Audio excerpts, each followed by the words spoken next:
I've got no roots, but my home was never on the ground. I've got no roots, but my home was never on the ground. Recently, after I bought my truck, my boss told me that I could use her trailer to haul the horses, so I've been practicing pulling the trailer empty, and then today I took the horses out in it. I had 3 horses in it, and I trailered them off property, and I decided to take Milo for a jump school off property today.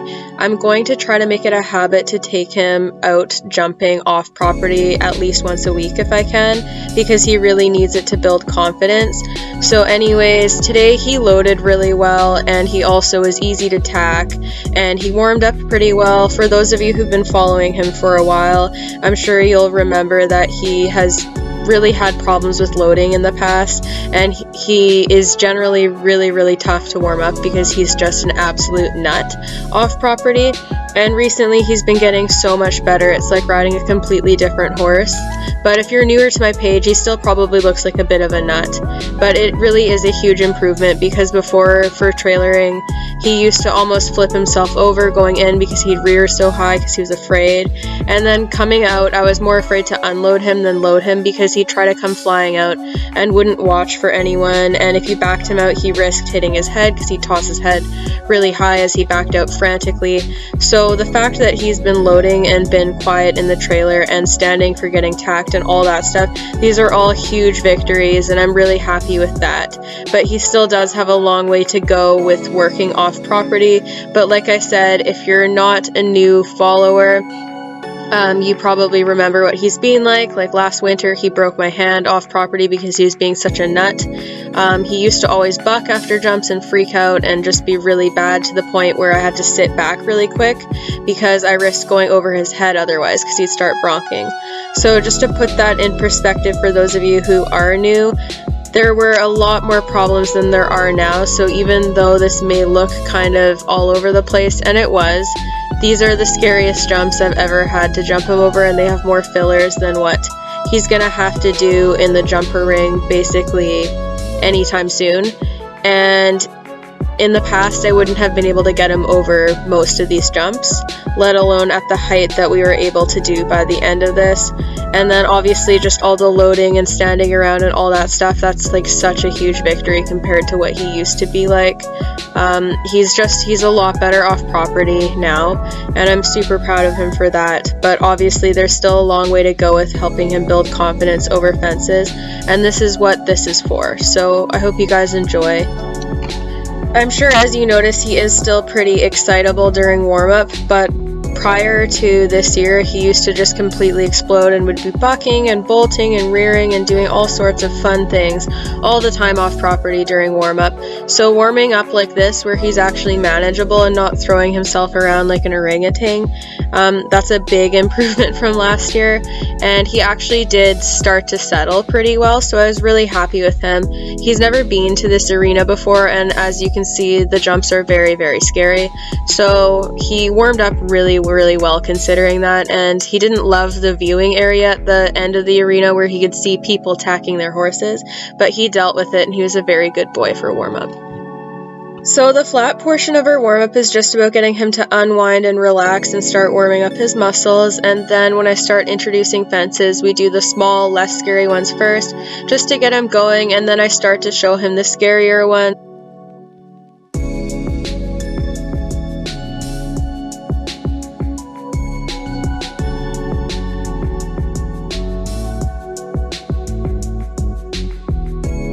And then after introducing him to the less scary cross rails, I started showing him the little fillers that weren't underneath jumps. And he was fine with the little green one, but there was this brown one with flowers that he jumped like a silly boy and then had a big party after because he was proud of himself. But yeah, I don't really have to worry about him taking rails, I guess. And as you can see, the first jump with the big filler, he did have a big look at it, but I was super proud of him because he stopped and then went forward, and I didn't even have to give him another run at it. So he showed me forward motion in that moment by offering to jump it after I asked him when he had had a good look at it. So I'm super proud of him for offering that to me. And then with the wooden oxer, the fact that he jumped over that first try, that's a really big win for him too, because usually that's something he'd for sure stop at. So then, as he builds confidence over some of the other scary jumps, I start introducing more, and usually when I start introducing new jumps, I don't do them in a line right away, especially if they're scary. So as you can see, I missed the second jump in the line over the straw jumps the first time, and then I come back and I do the full line after he's had a chance to look at the jump and kind of digest it.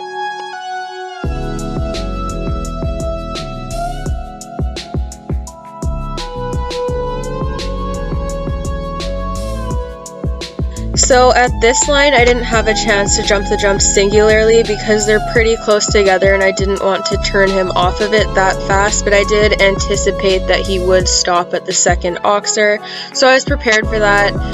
With his refusals, I never get mad at him for them because it just makes him more stressed out and it makes him lose confidence, so I let him have a look at the jump and then I go at it again and try to anticipate when he's going to start backing off so that I can add leg and any extra cues to push him forward then before he comes to a full stop.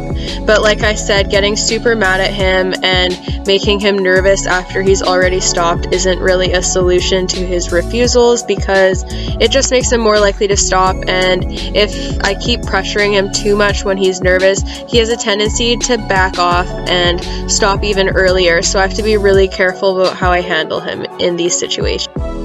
So as you can see here, the jumps have gone up and we're starting to school a little higher. I need to start asking more of him, which is part of the reason why we're doing more off-property schooling. If he doesn't start building confidence over bigger fences, he's not really going to get anywhere, because right now he's pretty confident jumping anything 2-3 to 2-6 for the most part, especially at home.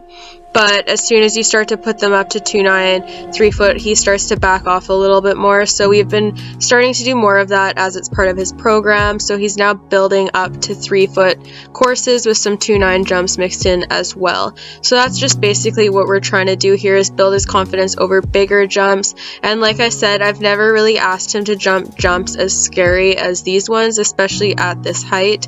So the fact that I'm able to get him over them is a victory in itself. And it certainly isn't easy to ride him when he's jumping tense and over jumping everything while having to consider the fact that he could stop. So it is kind of a touch and go type thing, and kind of feel it out and go as we can and just figure it out. Another thing that's important to note is that when he stops at the same jump a few times, sometimes I'll go and take him over a different jump that's easier or that he's comfortable with before taking him back to the other jump, so that he kind of gets to reset his brain instead of thinking stop, this jump is going to eat me. So that's kind of a good way to help your horse rewire their thinking if they're afraid of something. It doesn't just have to be related to jumping, it can be anything, like an object they're afraid of or basically anything. It's just a good way to help them rethink things when you're trying to teach them new things and they start to get stressed. I'm sure some of you will also notice that Milo has a tendency to go long pretty often, or if he doesn't, he backs off to the fences and tends to do like a chip stride because he's starting to balk at them. When he decides to go long, I just let him do what he wants, because if I were to hold him for that stride when he's already a little cautious of the fence, that just adds to his stress and it doesn't really help him with confidence building. As he gets bolder to fences and more comfortable jumping whatever I point him at, then I can start holding him for the correct striding. But holding back a horse that already has a tendency to back off at fences off property is just asking to give them mixed signals and kind of get them even more worried. So if he wants to go long, he can go long. Striding will come. It's easier to get him to go at the spots that I want him to when he's comfortable over the jumps. So right now it's just about helping him build confidence and realize that he can go over these weird new jumps and not be worried about it, and that nothing bad's gonna happen. So he did the full course really well, and then he ended up stopping at the last jump, even though it was the least scary jump in the course, which was rather annoying. However, he did everything I asked of him and tried really hard even though he was nervous. So I just did that last line one more time to get him over that final jump, because realistically that's not a jump that he'd normally stop at. I think he was just getting a bit overstimulated, so we just did the last line and then called that a day, and then he got to go for a little bit of a hack at the local park that I took him to, and he really loves trail riding. I hacked him in just his halter, and he was a really, really good boy, and he led most of the way.